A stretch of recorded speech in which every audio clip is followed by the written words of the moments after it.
There are moments when something in us breaks, and all that's left is a cry. Not a speech, not a plan, just a cry, unfiltered, unscripted, out and without knowing who is listening. And maybe that's the question today. What's the point of crying out at all, especially if everything will happen as it's meant to, or if no one is listening anyway? More and more people feel this way. If God exists, He will do what He wants. If He doesn't, then it's all on me. Either way, why pray? More people than ever are asking these questions, and with good reason. We have been told to rely on ourselves, to power through, to stay productive even when our souls are burning out.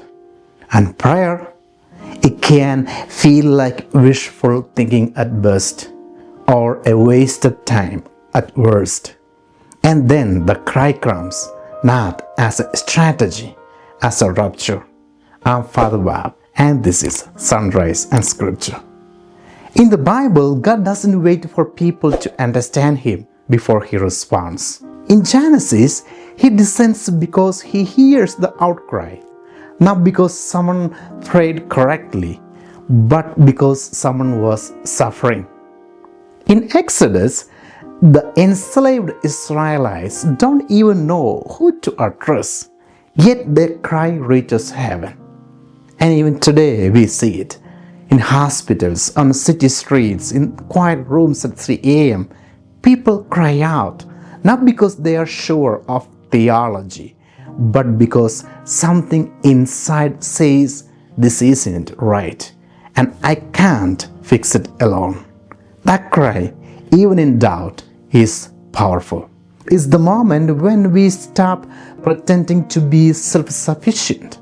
It's the first fracture in the wall of isolation, and it's not weakness. Abraham in Scripture dares to argue with God for the sake of the innocent. He doesn't wait passively for God's will. He steps into it. And when Jesus teaches us to pray, He doesn't give us magic words to get what we want. He doesn't say, try harder or be good enough. He says, say this, Father. That single word reshapes prayer. Because if God is a father, then prayer is not begging, it's relationship.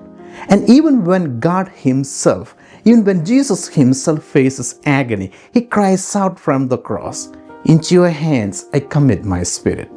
For some, Father may be a painful word. Maybe the one who bore that title in your life caused more harm than healing. And yet, Jesus insists, the Father of heaven doesn't give stones when asked for bread. He doesn't slam the door when you knock. So yes, life still demands your strength.